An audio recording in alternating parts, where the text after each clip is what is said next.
Buenos días, me llamo David Gregorio Fuentes Méndez y les voy a exponer dentro de lo que se encuentra el mantenimiento menor de una PC, los subtemas de los componentes, puertos y periféricos de una computadora. Comenzaremos con el examen POST.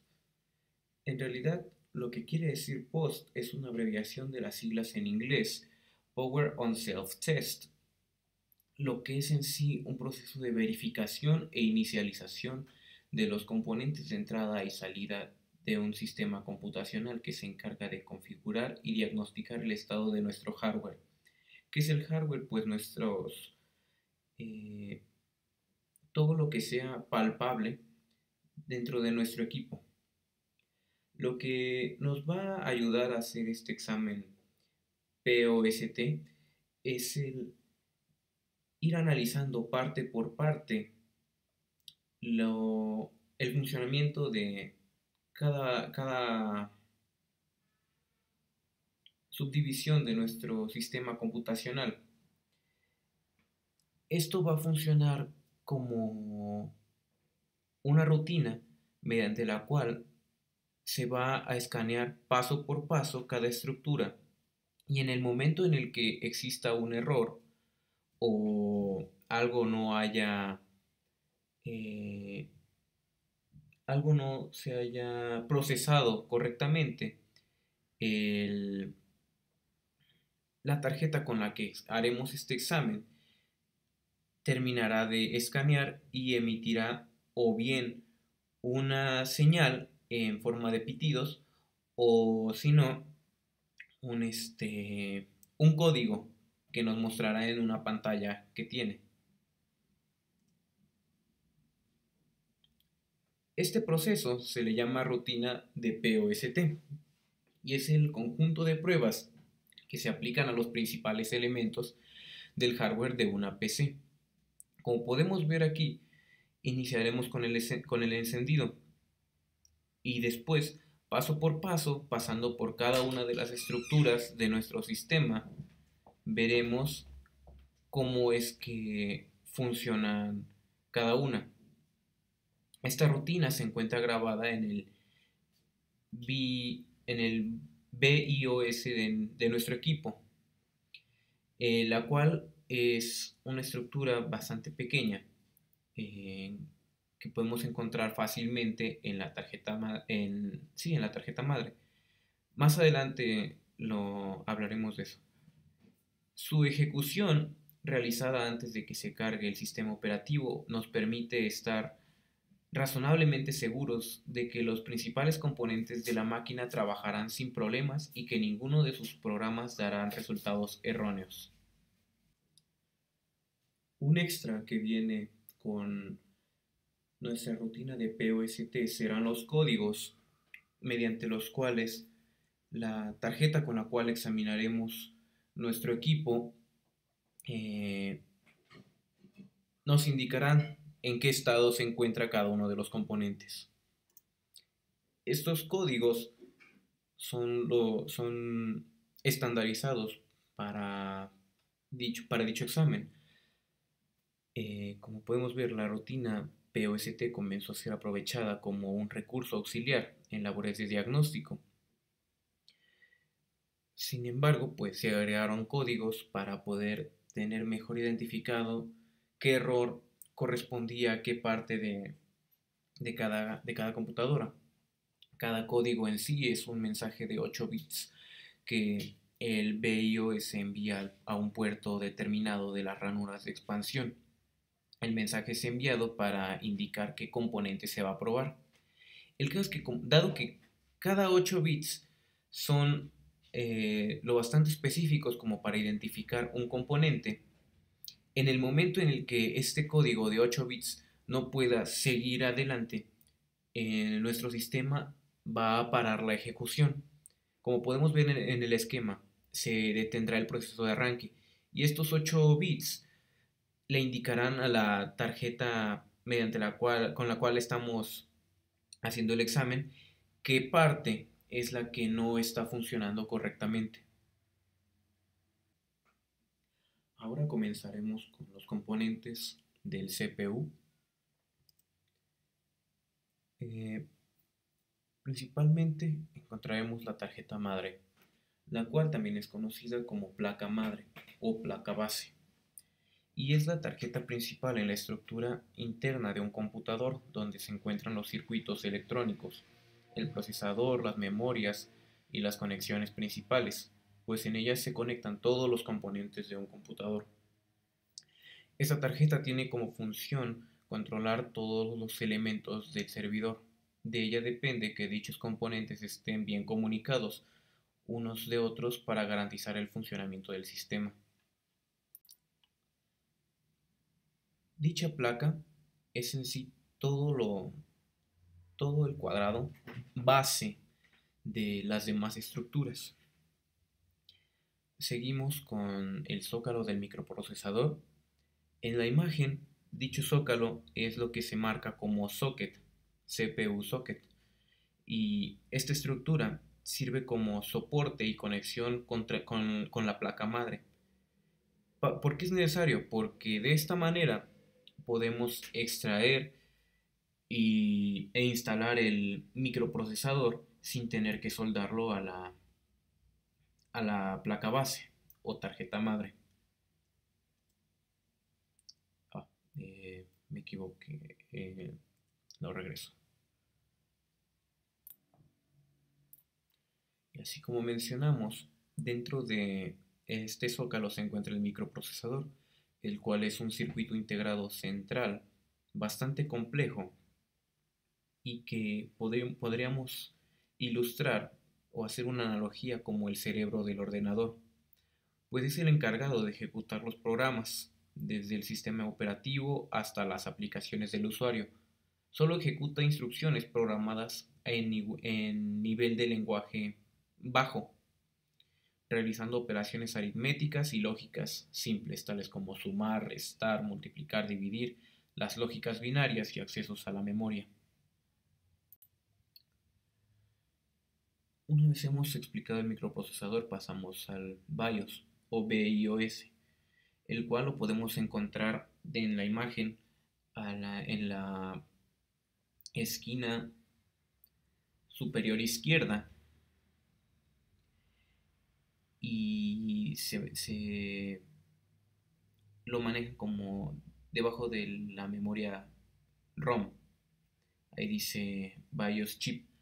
Su propósito es iniciar y probar el hardware del sistema y cargar un gestor de arranque o un sistema operativo desde un dispositivo de almacenamiento de datos. Es el primer programa que se ejecuta cuando se enciende una computadora. Como tal, se podría decir que es un estándar que define la interfaz para las computadoras.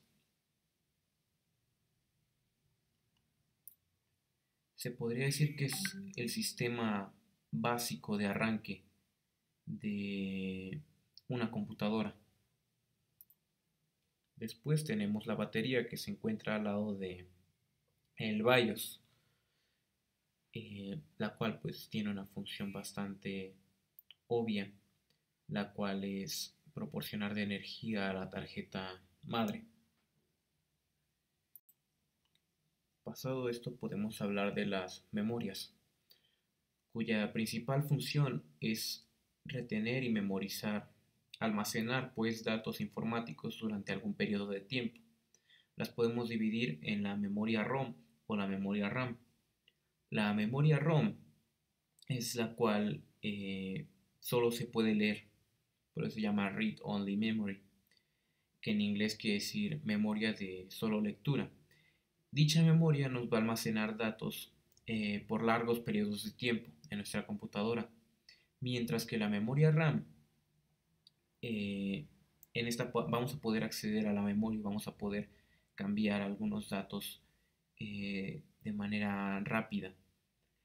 Eh, la principal diferencia con la memoria ROM es que en esta los datos se van a almacenar de manera, digamos, fugaz. Van a, Esta memoria va a almacenar los datos que se requieran para echar a andar una aplicación o para funciones que no requieran eh, bastante carga y que sean rápidas. Seguimos con el semiconductor complementario de óxido metálico o también conocido como CMOS, el cual es una de las familias lógicas de circuitos integrados, los cuales su principal característica consiste en la utilización de transistores configurados de tal manera que en estado de reposo su consumo de energía sea únicamente debido a corrientes parásitas dentro de la placa base. En la actualidad, pues la mayoría de los circuitos integrados utilizan esta tecnología para ahorrar energía. Seguimos con un sistema más que nada lógico al que llamamos bus. Este es un sistema que transfiere datos entre los componentes de una computadora. Está formado por varios cables y, y pistas en un circuito, dispositivos como resistores y condensadores, además de circuitos integrados. Existen dos tipos de transferencia en estos sistemas lógicos. En serie, en los cuales el circuito solo es capaz de transferir datos bit a bit, o en paralelo, el cual nos permite transferir varios datos simultáneamente. Ya para casi terminar vamos a hablar de la fuente de poder, la cual, también llamada fuente de alimentación, hace referencia al sistema que otorga electricidad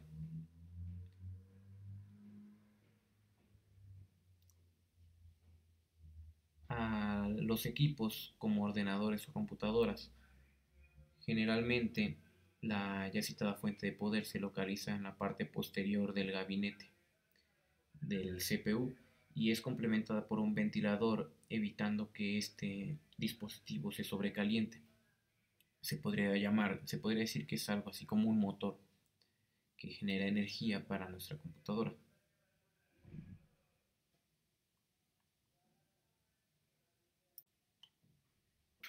Y ya acabando, hablamos de los conectores y los puertos, siendo los conectores la parte física más palpable dentro de lo que sería el sistema de entrada y salida de datos dentro de un CPU, puesto que los puertos representan eh, el sitio de donde nacen los conectores y los conectores vienen siendo el medio por el cual pasan los datos a, hacia adentro o hacia afuera del CPU.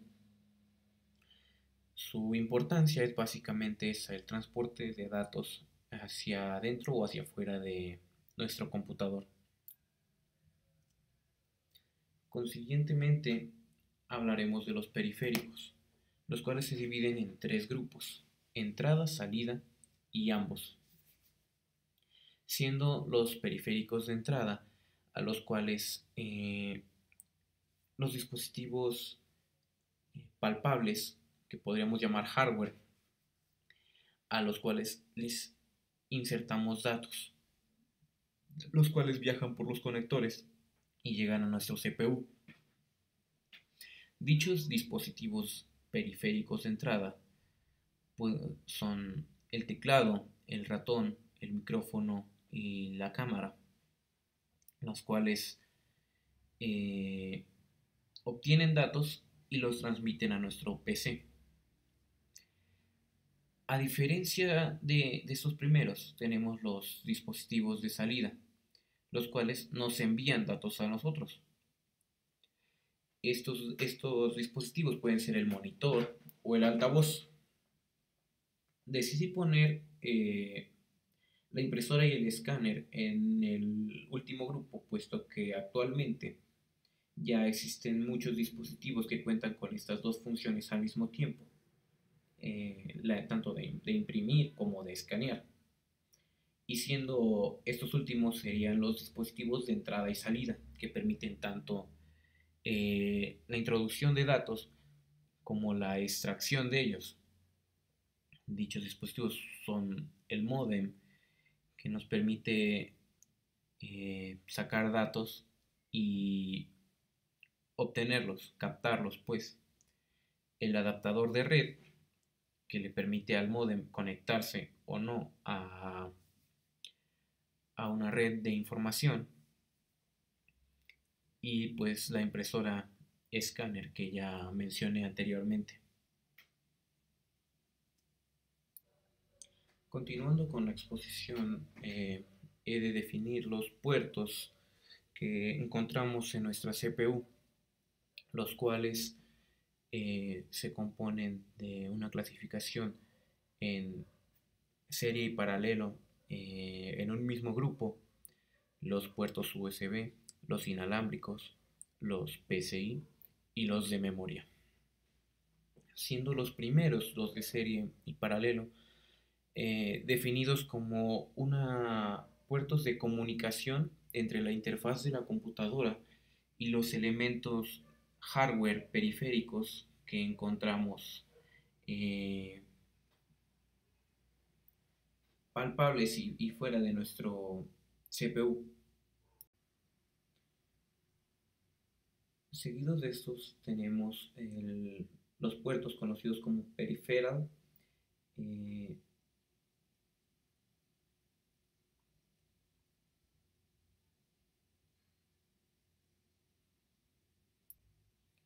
component interconnect, los cuales se pueden conocer como ranuras que se encuentran en nuestra placa madre, las cuales nos permiten eh, conectarnos con los puertos que se conectarán con nuestros aparatos periféricos, dado que en dichos puertos nos será posible añadir placas de video, de audio o de gráficos que nos ayudarían a mejorar las capacidades que tenga nuestro CPU. Por su parte, las tarjetas de memoria, eh, a pesar de que también se encuentran en nuestra placa madre, no cumplen la misma función, puesto que dentro de ellas lo que podremos hacer será añadir tarjetas de memoria que redundantemente nos ayudarán a ampliar la capacidad tanto de memoria ROM o de memoria RAM que tenga nuestra computadora.